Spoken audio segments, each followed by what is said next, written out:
से अपने पैरों पे खड़े होने की कोशिश करो, अपने नाखूनों पे खड़े हो जाओ, पैरों पे नहीं तो किसी ना किसी तरह उंगली से तो खड़े हो, कुछ तो सीखो। दूसरी कौमों से तो तरक्कियां कर रही हैं, खुदा के लिए अपनी जाती झगड़े, जाती सियासत, एक दूसरे को blame game, what is this nonsense. भाई एक पढ़ी लिखी बाशऊर कौम बनो, एजुकेटेड कौम बनो, आगे चलो लेके सबको। बिल्कुल आपका मैसेज बिल्कुल पहुंच गया फरहान साहब, बहुत शुक्रिया। डॉक्टर साहब बैठे, उनसे बात करते हैं। डॉक्टर साहब आखिरी 5 मिनट प्रोग्राम के फरहान साहब ने बिल्कुल सही सवाल किया। फरहान साहब ने पूछा कि एक तो बाइकआउट हुआ, हमने इस प्रोविंशियल असेंबली का इलेक्शन का हमने बाइकआउट इस वजह से किया कि हम लाहौर के अंदर जो हमने इलेक्शन लड़ा जिसमें मुस्लिम लीग का कैंडिडेट को 27,000 वोट मिले और हमें तकरीबन 20,000 या 21,000 वोट मिले, उसके अंदर हमने वीडियो सबमिट किए हैं इलेक्शन कमीशन को कि जनाब पुलिस वाले मोहर लगा रहे हैं। अच्छा, रिगिंग हुई है ना? नहीं, वीडियो यानी फोटोग्राफ जब सबमिट किए, वीडियो सबमिट किए। अच्छा जनाब, वहां पर 3 दिन पहले बैलेट बॉक्सेस भरे जा रहे थे, हमने वहां पर टेलीविजन चैनल्स को ले जाकर वो दिखाया। तो हमने इतनी सारी चीजें दिखाई, but there was no answer from the election commission.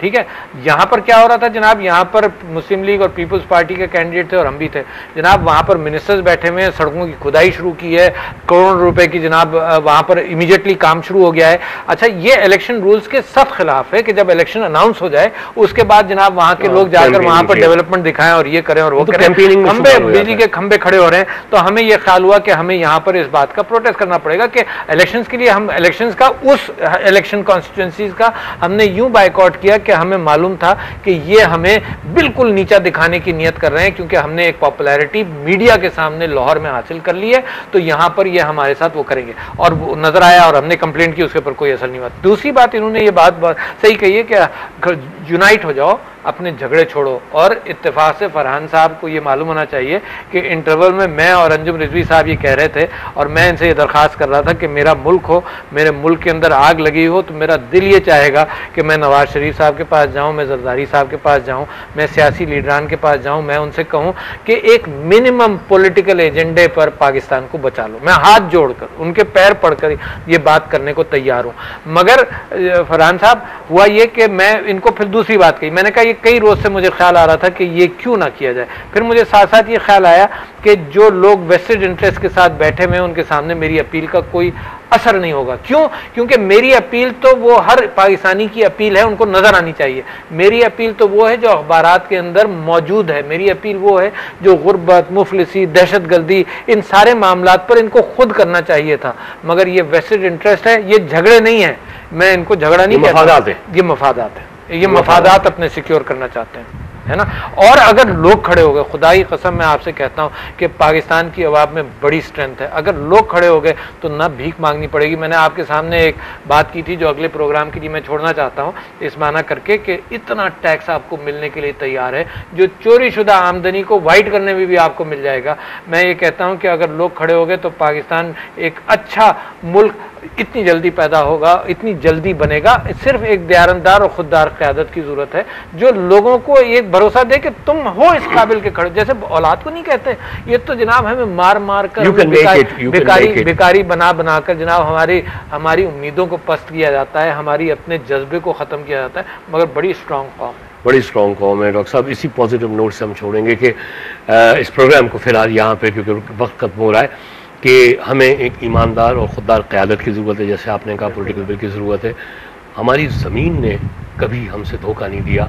हम आज भी दूध पैदा करने वाला चौथा बड़ा मुल्क है दुनिया का। हम आज भी पूरे कॉन्टिनेंट ऑफ अफ्रीका में जितनी गंदम पैदा होती है वो हमारा सेंट्रल पंजाब पैदा करता है। हम रुई पैदा करने वाला 7वां बड़ा मुल्क है दुनिया का। फ्रूट्स की तरफ आइए तो खुबानी और आड़ू पैदा करने वाला हम 8वां बड़ा मुल्क हैं। 250 मुल्कों में से ये स्टैटिस्टिक्स आप देखिए।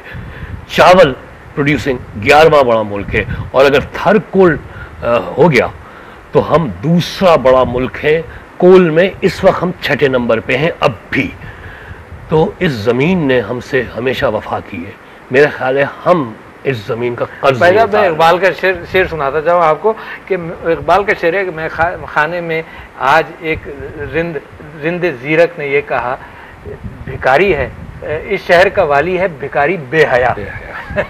तो फिर उसमें खाने का उस शहर का क्या असर होगा? सभी उसमें आते हैं। हमारा भी अपना एक सिविक रोल भी है, हमारा शहरियों का भी कुछ हुकूक हैं, कुछ फ़राइज़ भी हैं। लेकिन ये जो यकजाई है ये नहीं हो पा रही है, ये बॉन्डिंग नहीं हो पा रही है। मैं जैसे कह रहा हूँ कि ये ज़मीन हमसे वफा कर रही है, शायद हम ज़मीन से बेवफाई के मुर्तकिब हो रहे हैं। पढ़ा लिखा एलीट जब भी कुदरत जो है, जब भी कुदरत भी कभी कभी हम पे नाराज़ हो जाती है, हमारी दुआओं में असर जो है लोग कहते हैं ख़त्म हो गया है। और जैसे आपने कहा, मुझे अशफाक अहमद मरहूम का वो जुमला याद आ रहा है कि इस पाकिस्तान को जाहिलों ने नहीं, सबसे ज़्यादा नुकसान पढ़े लिखों ने पहुंचाया। अशफाक अहमद साहब कहा करते थे। लेकिन बहुत शुक्रिया डॉक्टर साहब, बिल्कुल चाह रहा था गुफ्तगू को और आगे बढ़ाते। अगली नशिस्त में फिर आपके साथ बैठेंगे, खुसूसन आपकी वो जो स्टेटिस्टिक्स हैं जो अभी आपने फाइनेंस के हवाले से मुझसे डिस्कस की है, उस पर एक खुसूसी प्रोग्राम आपके साथ हम ज़रूर करेंगे ताकि हमारे नाज़रीन भी मुस्तफ़ीद हो। Once again thank you very much sir. ख़वातीन और हज़रात, ये मेरी गुफ्तगू थी डॉक्टर आरिफ अलवी साहब से। अमूमन आप नेम बैंड में भी देखते हैं कि नीचे लिखा होता है सेक्रेटरी जनरल पाकिस्तान तहरीक इंसाफ। में तारुफ भी कराता हूँ डॉक्टर साहब का पाकिस्तान तहरीक इंसाफ, लेकिन मैं फिर ये भी कहता हूँ कि साहिब राय भी हैं, साहिब राय भी हैं। डॉक्टर साहब के साथ मेरी कई नशिस्तें भी होती हैं, गुफ्तगू भी होती है, लेकिन वो सियासी मंजर से इसको इस प्रोग्राम में भी आपने अंदाज़ा लगाया होगा कि डॉक्टर साहब पार्टी लाइन किसी हद तक टो करते हैं, लेकिन उसके बाद एक मुहिब वतन पाकिस्तानी की तरह अपने ख्यालात का इजहार कर रहे होते हैं। और बुनियादी तौर पर इन प्रोग्रामों का मकसद यही होता है कि खुल के डिस्कशन की जाए। ये फोरम सबके लिए है। अगर आपको कुछ कहना है, आप बज़रिया फ़ोन भी कह सकते हैं। अगर किसी सियासी पार्टी को अपना मौक़िफ़ वाज़े करना है, वो भी यहाँ तशरीफ़ ला सकते हैं। हम चाहते हैं कि ये गुफ्तगू जो है इल्मी लेवल की भी हो और थोड़ी सी ऐसी हो कि जिससे हम सीख भी सकें, हमारे नाज़रीन और सामीन भी कुछ सीख सकें, ताकि हमारी सोच के ज़ाविये दुरुस्त समत की तरफ गामज़न हो जाए। हर मंगल और जुमे को शाम में 7 बजे लाइव आपकी खिदमत में हाजिर होता हूँ। ये फोरम आप ही का है, आप तशरीफ़ लाइए इसमें और अपनी राय से नवाजिए। अगले प्रोग्राम